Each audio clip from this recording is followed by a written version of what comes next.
Okay, good morning to you. Good morning, Glad Edgar to have you. Hauster. You can introduce yourself. You're a German with Romanian, Poland origins. Exactly. Thank you for having me. Uh, yes, I'm German citizenship, but the roots are very different. So I have Jewish, Romanian roots and an international career. My father was Jewish, came from Bucovina, this part of this region between Ukraine, Moldavia, and Romania, former Austrian-Hungarian Empire. My mother came from Bucharest, from Romania, and we moved in the 1960s from Romania to Germany, where I made an international business career, let me say it like that. But I decided in 2000, in the year 2000, to switch to more interesting things like history, traveling, and so on. So you studied or you're self-taught in these matters? You studied by yourself. I studied by myself. So I first coming to Germany, I became a sales manager of a huge German company, which is Krupp, today ThyssenKrupp. And in the year 2000, I became later on general manager of Krupp Romania and made some business steps in international trade. So in the year 2000, I stopped by myself because I thought there is something beyond business, being more interesting, more thrilling than just business. So since 2000, I decided to do studies in history, especially in Holocaust history, and combined with traveling. Yeah, So you retired early. I retired early at the age of 43, something like that. Yeah, Okay. 43. Yeah. I self retired. I have some running business here in Germany, taking care of the financing of my activities. But however, I don't care too much about business. I'm more passionate by history. I see. And so we contacted you because of your work, among with others, in Czernowitz, which we encountered Czernowitz because when studying the history of Jews that were killed here in Forli, 1944, we found out that Karl Pax, he was born in Czernowitz, even though we had the Romanian name, Cernauti, in our Czernowitz. documents. Mhm. And so that's one of the ways we cross European history. And we found out with the help from Lydia Maggioli that she curates an archive, you may know. Mhm. She pointed us to you and your job in these websites, many websites actually. You are curating among with others. Mhm. Can you tell us this story because it's fairly interesting. The fact that you are a part of a huge group, worldwide group that takes care in the history of this part of the world. Mhm. You're right. We got in touch with each other via Lydia Majoli, who is doing a really, together with her husband, I believe, she's doing a great job. And one of the victims from Foley, it was indeed Karl Pecht, and Karl Pecht was born in Czernowitz. And Czernowitz is a very interesting historical area, former Austro-Hungarian Empire. Then it changed many times. It was Russian. It became Romanian. it became Ukrainian. So it was a multicultural area where some very famous people came from. For example, the poet Paul Celan. But let us come back to Karl Pecht. Karl Pecht was among our documents and was among our archives. Our means a group of 550 mostly Jewish descendants from Bucovina, different generations, Holocaust survivors, still Holocaust survivors today, but second, third, fourth generation. And because people from Bucovina, especially the Jews from Bucovina, after World War II, after the Holocaust, were spread all over the world. The descendants of them try to connect to each other. And so we are offering, with the Czernowitz discussion group, a very international group. This group is owned by Professor Bruce Reich from Cornell University in the United States. The webmaster of the group is Jerome Schatten from Canada, and I'm co-moderating the group, and I'm taking care of the blog, of the internet blog, and the blog appearance of this Czernowitz group. So it's a very active group, being there on place there since I think 12, 13 years ago. We founded that group, and in the meantime we have some more than 20,000 postings to this group, and this group and the archives of this group are founding an archives by itself. So so you started as a discussion group, like a mailing list, and web discussion group where all the descendants discuss the origins and the fate of their parents, I mean, their relatives. Exactly. That's exactly the point. We started like a mailing list. The mailing list was part of the Cornell University. We used the software, and we are still using the software of the Cornell University, and that's exactly the point. Descendants and people from Bucovina and Czernowitz, Romanian Czernowitz, you are right. They started to discuss on the fate of their relatives, their friends, and on the history, and the history, which means the deportation of Jews from Bucovina to Transnistria. Transnistria was a Romanian occupied territory between the Prut on the one hand side, the river Prut, and the Bug across the river Dniester. Therefore came the name Transnistria.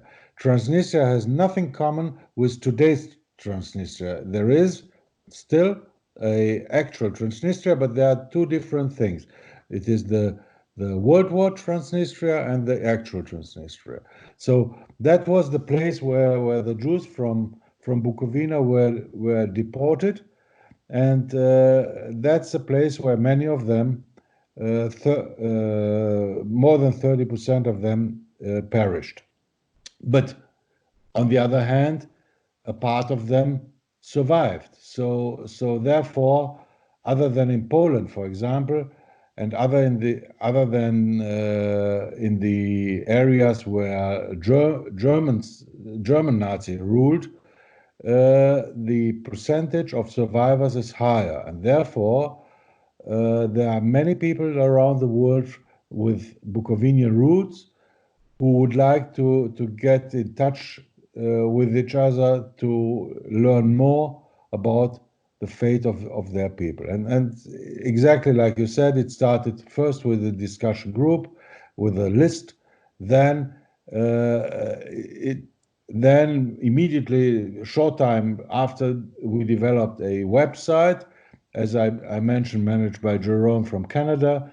And then the third component, we established a blog. So today we have still the mailing list, the blog, and the website. And all three together form the Czernowitz discussion group. And it's still a very active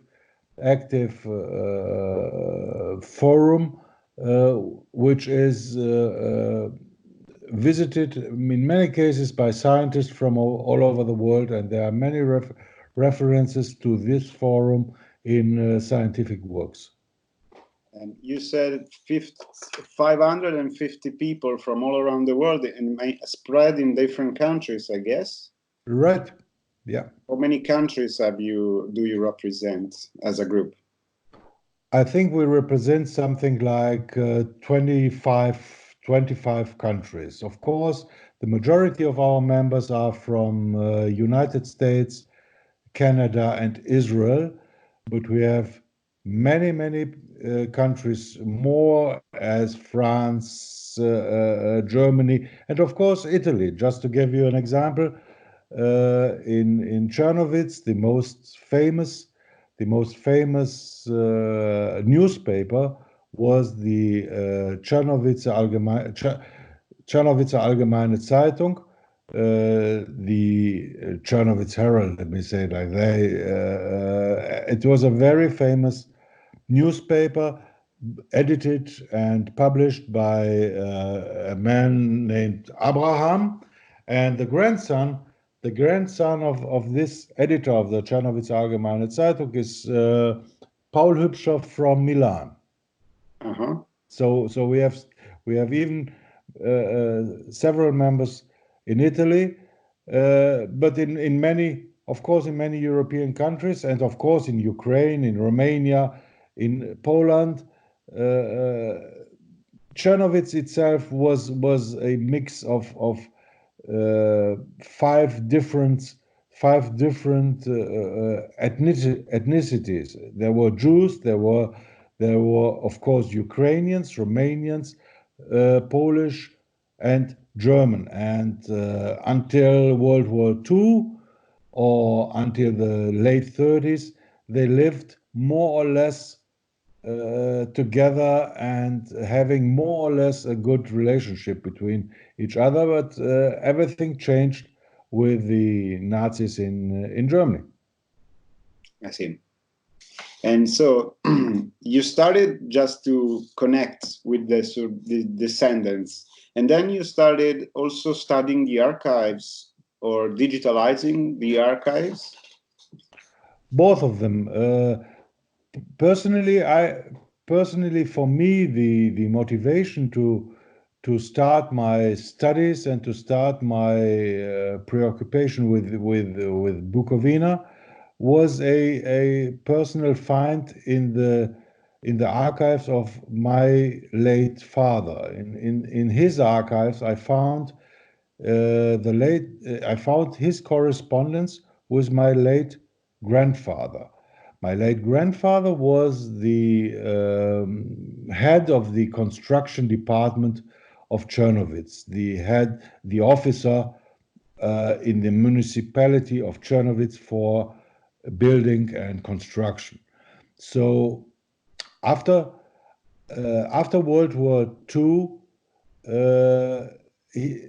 let me say before, my grandparents, including my grandfather, Edgar Hauster, survived the Holocaust in being in the Czernowitz ghetto. After World War II, they were so-called repatriated to Romania, which means they were thrown out by the Russians to Romania. So they came to Romania and they lived in really very, very poor conditions. They nearly perished, and so they sent letters to my father who also survived the Holocaust and was at that time in Bucharest, in Romania. And this correspondence from the years 46 to 49 was found by me in the archives of my late father. It was written in old German handwriting, very, very difficult to decipher and to understand. Fortunately, my wife was able to read and transcribe these letters, and so we learned from these letters the fate of my grandparents during the years immediately after World War II. And reading that, we figured out that it goes far, far beyond personal matters.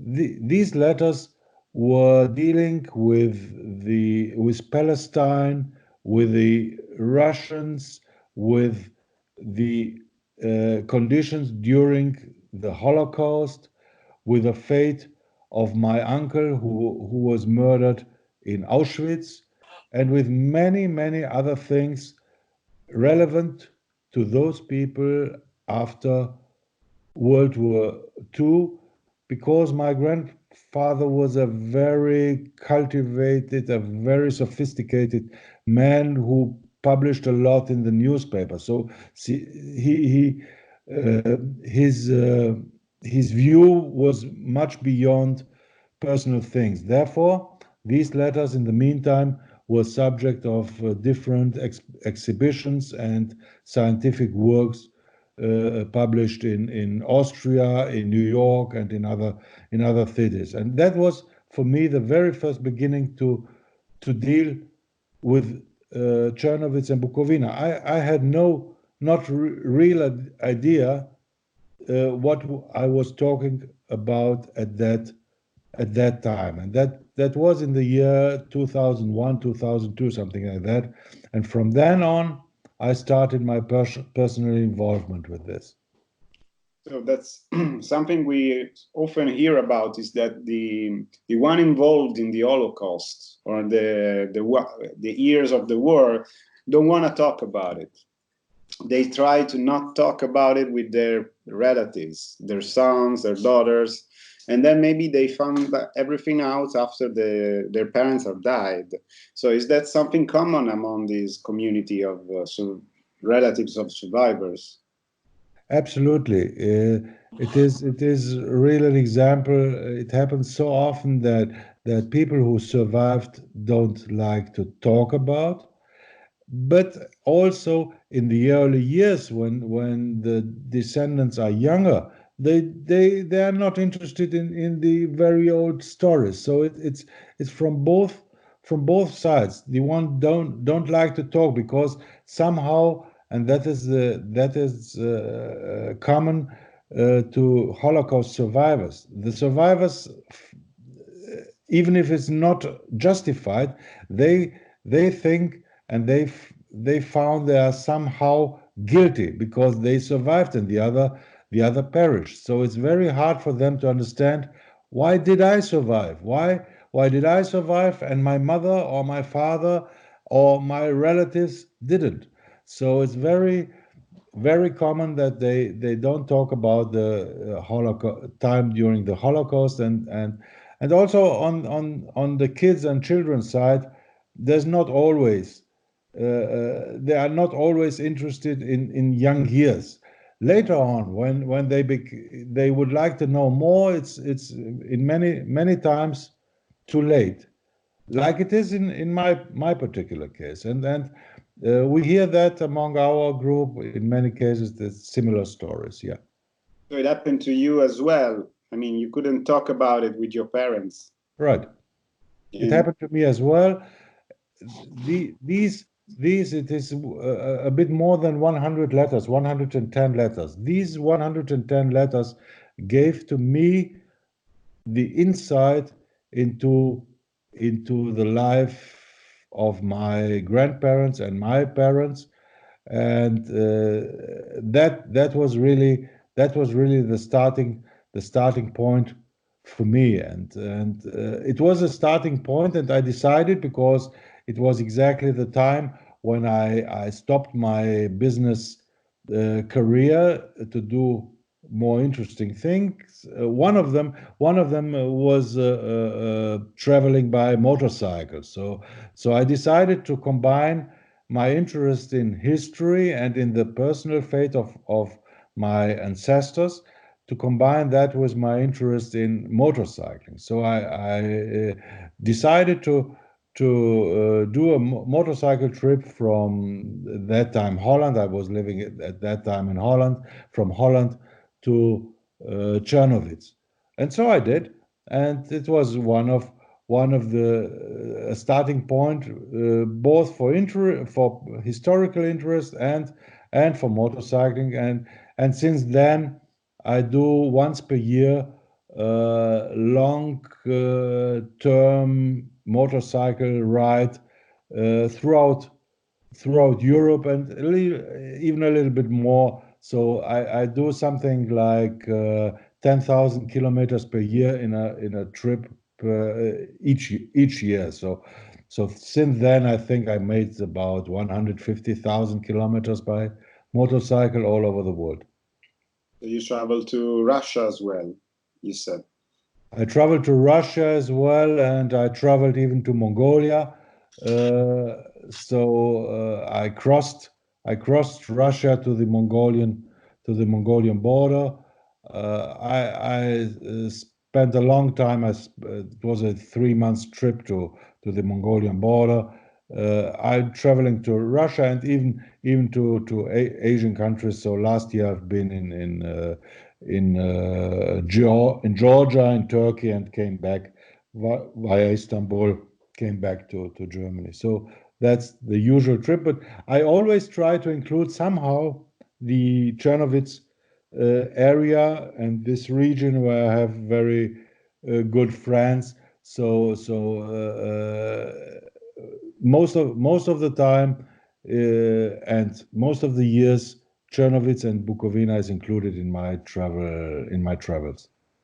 So when you think about historical work, archives and stuff, you don't imagine something so adventurous. So you combine the adventurous part with with the sitting, reading, and in the dust, trying to find out on old archives. And so you haven't think about you do photographs when you do these trips. Yes, I do. Let me give you just an example, because it came just yesterday. Uh, Yesterday I got a letter from Israel, a mail from Israel, and in this mail it's written, "Thank you very much. You cannot understand how my mother is. She is crying. She sent the picture to her elder sisters, and they simply wept. You did a great and noble actions." This man from Israel is referring to a photo that I published a few days ago on our Czernowitz forum. It was an elder photo, but the people didn't care, so I republished it. I republished it a few days ago, and immediately this guy, Shaul from Israel, wrote to me. Just one second, let me see. He wrote, "Dear Edgar, unbelievable. I have no words to say. One of the photos you provided is a photo with some 15 names, including my grandfather, Abraham Mück. This is the first time I have his name. Bless you." And the photo that I took is from a monument located in Beersheba. Beersheba it was a ghetto in Transnistria. It was the biggest ghetto, Jewish ghetto in Transnistria, and I've been there. It's really far away. It's in the middle of today's Moldova, and there is a column with around 15 names located on a mass grave in Bershad. And this mass grave is on a small hill in the city, and the hill are the remains of the murdered and of the deceased, perished people from Bershad. And one of the name was this name of Abraham Mück. And as I read to you, that came just yesterday to me. That is the reason why I'm doing that. At the end of the day, that's the reason, because it's so much rewarding to get this feedback from the people. And at the end of the day, that's the reason why you are doing your job. Let me say, it's rewarding for all of us to bring back memories and to connect people. Yeah, because the main problem of the Holocaust is that the diaspora it created, and everybody went away or far away from Europe, so they just like severed the part of their personal history. And so as what you're doing is that you're the man on the field in Europe, traveling Europe and trying to provide people with documents and photos of monuments. So, and about the documents part, I saw you have a huge collection of photographs and documents, but mostly the impressive part is about the photographs. Some photos are as old as like early 19th century or late 18th century. And you also try to find out who's everybody in the picture with the help of this group. Yes, we do, and in many cases we really succeed. We succeed to do. We have two types of documents: old photos and old metrical books, which means the books for births, deaths, and marriages. And these we try to recover these books from the archives. And during the area after in the 90s and in the early 2000s, we had many difficulties because to get these documents from the archives, because in Eastern Europe many of the archives try to hide or to keep the documents like a secret. On the other hand, they are public domain and they should be published. And we succeeded and tried again and again to get these documents digitized. Sometimes we succeeded to do sometimes we didn't. It depends a little bit on financial support of the decision makers in the archives, as usual in Eastern Europe. But sometimes we did. So let me give you an example. During one of my travels, I tried to get the all documents on births, marriages, and deaths from a city of Radautz. Radautz is a small city, about 30,000 inhabitants, 60 kilometers south of Czernowitz. By the way, also my ancestors came from that town, so I had also a personal interest to get these documents. And for years, I was trying to convince the people from the municipality of Radautz to let me digitize, let me photograph these archives, and I didn't succeed. So when I came last time there, I found that the director of these archives was on holiday. So I decided to go directly to the major of Radautz and to make him the proposal to let me digitize that. And astonishing for me was he say, okay, no problem, go ahead. So I decided to interrupt my travel and to stop my travel for about 10 to 14 days. And during that time, I photographed the entire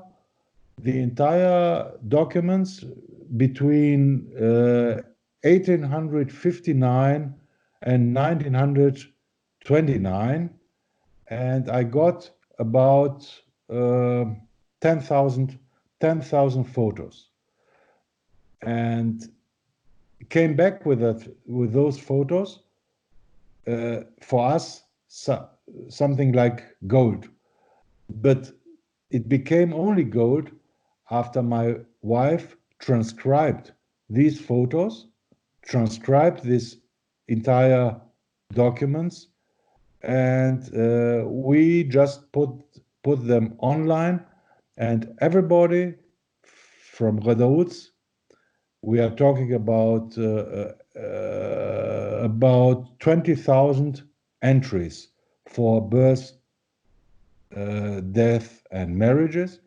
All of them are able now, free, to get access to this database. And that was for us one of our really major jobs, and for my wife, of course, because she did it. She needed about 3 years to get these results. Yeah, I think that's a huge job, and also a job that should have been made by the state, by the public authorities, to be accessible. I mean, and so you have you compiled a list of marriages, death, and birth, and all public records, in fact, of the old Bucovina region. Right. Yeah, and that's what we do. Yeah. Which was, as you said, like a melting pot of different ethnicities. So to record that place, I guess at the Cornell University they are using that data a lot to do some studies. They do, yeah. So and not only in Cornell, among our members, we have for sure at least 50 different professors from universities all over the world. We have prominent historians. We have also prominent people with the roots from Czernowitz. Let me say there is Norman Mania. Norman Mania is an author, initially Romanian author, but is living since the 80s in America and in the United States. He was one of the best, if not the best friend of Philip Roth, and Norman Mania was nominated several times for the Literature Nobel Prize. He didn't get it yet, but he is one of the most prominent members of our list. But there are many others, and among them also Holocaust survivors. By the way, Norman Mania himself is also a Holocaust survivor. He has been deported at the age of 4 years to Transnistria as well. So you, as you said, you had some difficulties, mostly not because the people didn't want to share the documents, but because of disorganization problems also. But you also encountered like hostility when doing this job from authorities. Yes, from time to time it happens. Yes, it happens from time to time in Ukraine, even in Romania, because let me put it in that way. Ukrainians, Romanians, and others were used to locate the responsibility for the Holocaust solely to the Germans. It was quite easy for them to claim that the Germans were the only guilties for only criminals in the Holocaust. They didn't want, and during the communist era that persisted. They didn't want to acknowledge the own responsibility for the Holocaust, and it is evident that Romania, as an ally of the Nazi regime of Germany until 1944, had the responsibility for the typical Romanian Holocaust, and they were responsible for several 100,000 of victims in that area.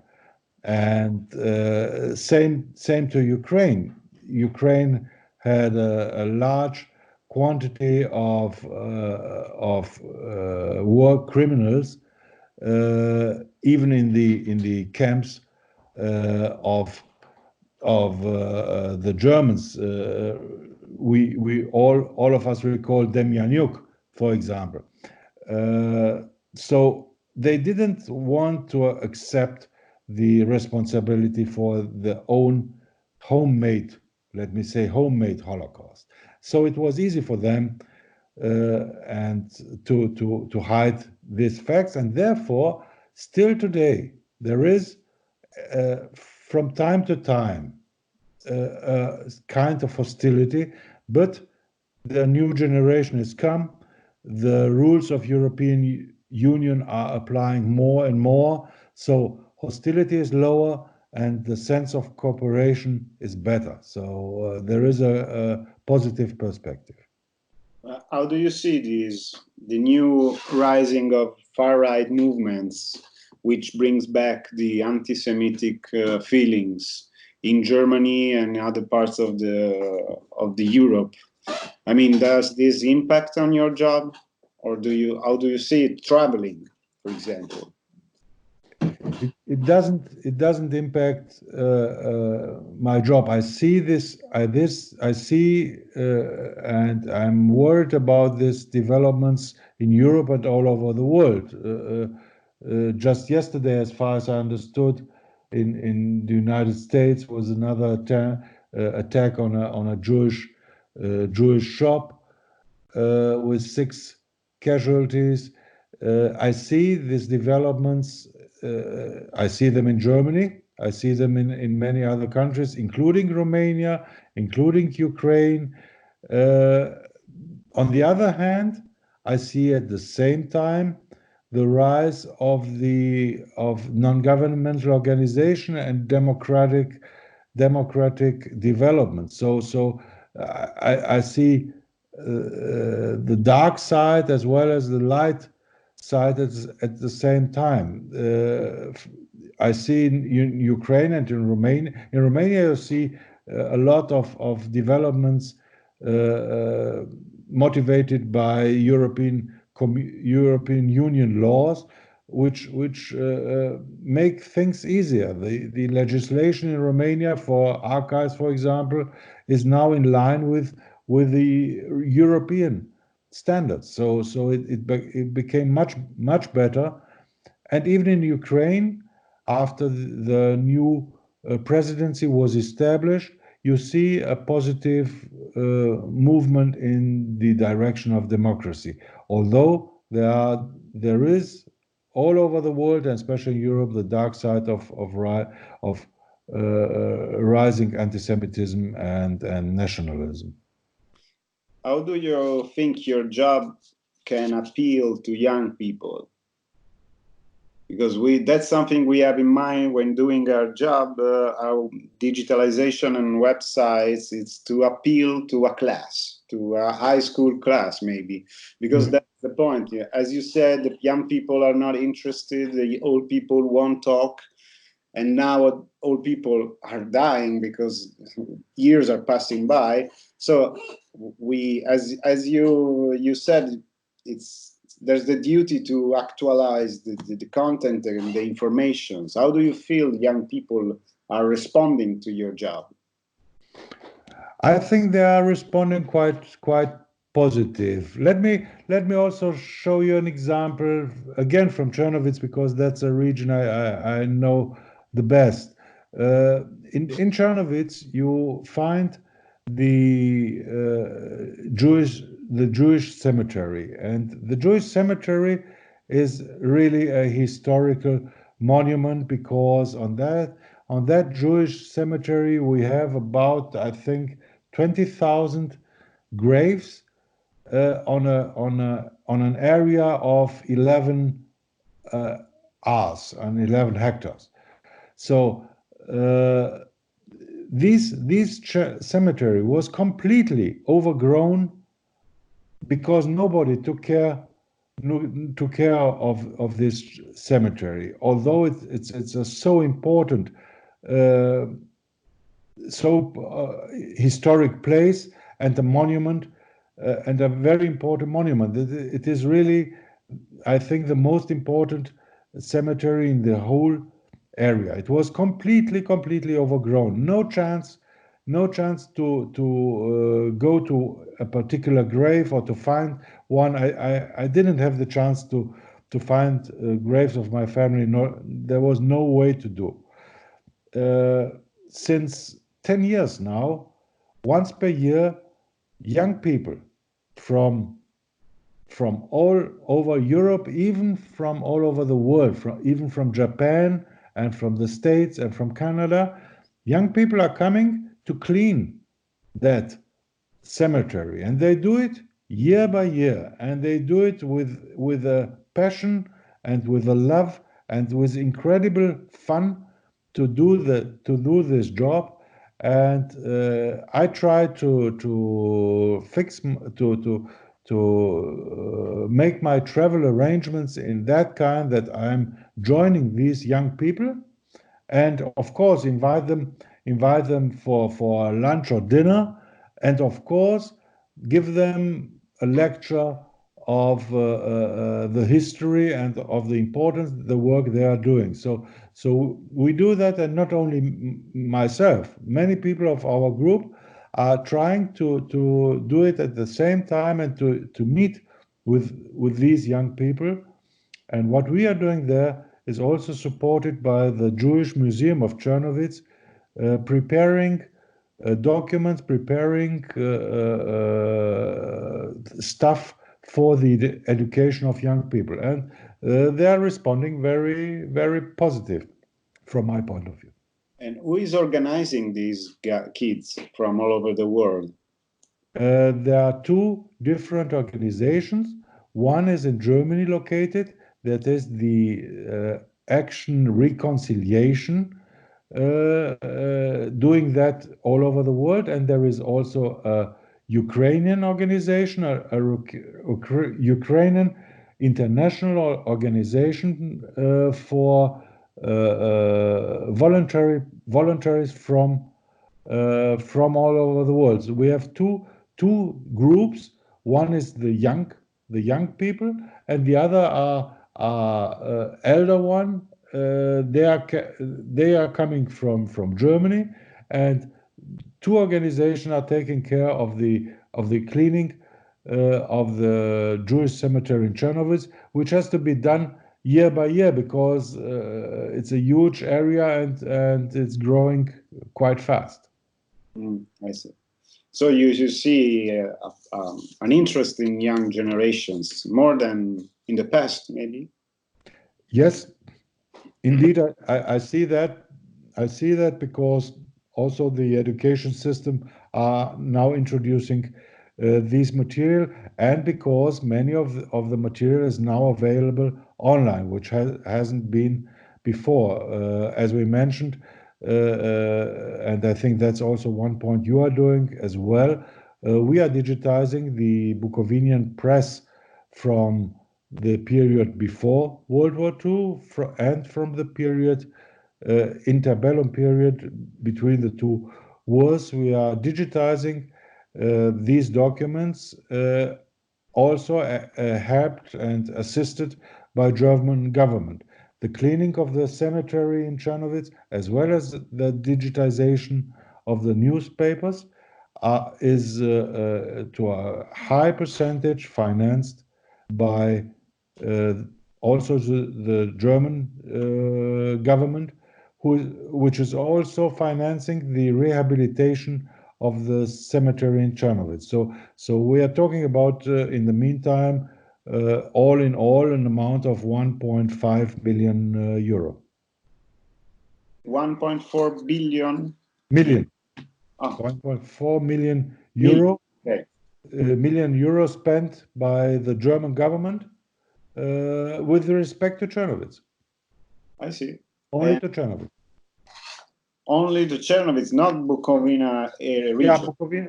Bucovina area and Czernowitz cemetery. So the German government spent 1 million euro for the rehabilitation of the Czernowitz Jewish cemetery, and all in all another 500,000 euros, something like that, for digitization and education projects in that area.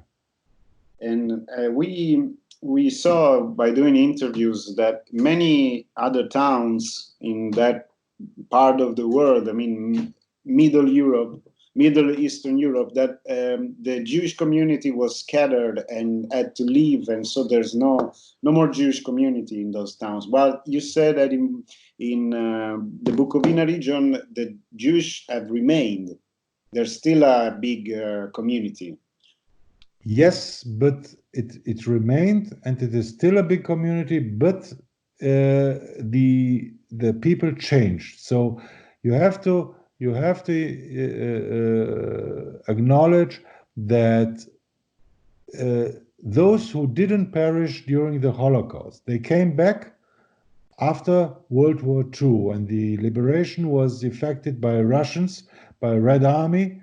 The Red Army liberated the camps in Transnistria and in that area, so they came back to Bucovina. But coming back to Bucovina, they faced that although liberated by the Red Army, their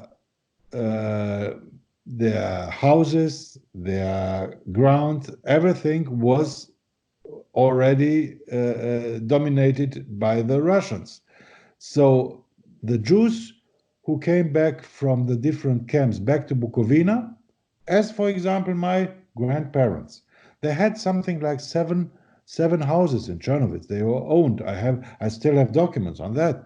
They came back, but all of them were occupied by Russians in the meantime. So they had to flee. They went from Bucovina. They went to Romania in order to get a small pension or something like that, and they in case they were young enough, they emigrated all over the world. So after World War II, it happened something like a vacuum, and in this vacuum came other people from other parts of Russia, of the Soviet Union. Indeed, many Jews came to Bucovina and to Czernowitz, but those Jews who came back after World War II have no connection to the Jews who were living earlier there. So it is indeed, and in fact, there is a Jewish population even today in Czernowitz and in Bucovina, but not the same and not descendants of the same people. Different people, different Jews. However, there is in Czernowitz, for example, a Jewish minority. They have 2 functioning synagogues. They have a kosher restaurant. They have their holidays, and they live quite well. And again, there is no problem for them to live today in Czernowitz, but they are different people. And what about where you live? I mean, you're now are in Germany. Yeah. Yeah. What about that? What's your city in Germany? I'm living in Rheinberg, that is in the lower Rhine area, very close to Düsseldorf. So at the western part of Germany, close to the Dutch border. And what do you see there about the far right rising movements? In that area here, I don't see too much of this. The main problem that we have in Germany are in eastern part of Germany, in the former GDR, German Democratic republic. So we don't see in our area too much, but of course, even in our area, we see that all Jewish communities, Jewish hospitals, Jewish retirement homes have to be secured by police. So we always know that there is still a threat, and it is a rising threat. You're right. Yeah. And do you want to add something more that we didn't talk about? Yeah, I had something else I would like to ask you, is that if you meet with all these 550 people, do you organize meetings ever? Did you ever meet everybody? We did a organized meeting in Czernowitz many years ago, but at that time I was not there. But we are meeting in smaller groups in many times. So once we go to Czernowitz, you can be sure that some members of our group are there. So from 550 people, and if you enlarge that by the children and relatives, we are sure that going to Czernowitz, we will find each other there. But on the other hand, we also meet in other places. So, for example, Bruce Reich, the owner and our boss of the group, he has been some month ago. He has visiting us here in Germany. We have been together and visited our third musketeer in Canada, Jerome Schatten. So we have been together in Vancouver to visit him. So we are visiting each other. So it's not just by mails and by writing. We visit and meet each other in person as well. Is that an organized community? I mean, is that an association or just an informal group? No, it's just an informal group. There's not an association, although these informal group are represented by Bruce, Jerome, and by myself. We, from time to time, have an appearance to be an association, but in fact, we are an informal group. But we are from time to time, we need to influence, for example, the sponsors of governments. So we are representing these 550 people by mentioning the prominent members of our group and by trying to influence in a positive way for example, governments or other organizations, and we succeeded to do, and we are happy that we have a weight for that. So you didn't have the need to establish an organized entity. No, not really. We didn't have the need. No, it's running smoothly, and we didn't have the need to do that. We didn't apply ourselves for any financial funds. So whatever we are doing, whatever I'm doing myself, I'm doing from my own resources. I didn't apply, never ever, for any funding from third parties. So therefore, it was not a need to have an association. So, and that group, that informal group, how would you call it? The Bucovina discussion group? It is, we call it the Ephes, which is Yiddish and means a little bit, Ephes, something, a little bit. Ephes Czernowitz List Discussion Group. So the official name is Ephes Czernowitz List Discussion Group. I see. And it was born like in 2005, I reckon, something like that. I think even earlier. I think it was even earlier than 2005. I'm not aware right now. I don't know exactly, but something like that, yeah. almost 20 years, let's say, like 17 years maybe. Yeah, something like that, yeah. And okay, so now I can ask you, is there anything I didn't ask you wanted to talk about?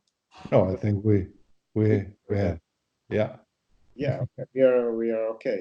So I thank you, and I will surely put up links to your websites because you have many. You have the website, you have the group, you have your personal blog, more than one, I think, also. Thank you for having me, and apologies for my English. It's not. I think we sorted out. We sorted out.